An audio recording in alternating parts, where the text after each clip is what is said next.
അറിയാതെ നീ എന്റെ മനസ്സിലെ കാണാത്ത കവിതകൾ മൂളി പഠിച്ചിരുന്നു.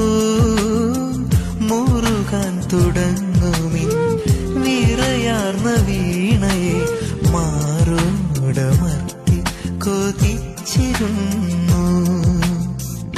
എന്തിനെന്നറിയില്ല ഞാൻ എന്റെ മുത്തിനെ, എന്തിനെന്നറിയില്ല ഞാൻ എന്റെ മുത്തിനെ എത്രയോ സ്നേഹിച്ചിരുന്നിരുന്നു, എത്രയോ സ്നേഹിച്ചിരുന്നിരുന്നു. മറന്നു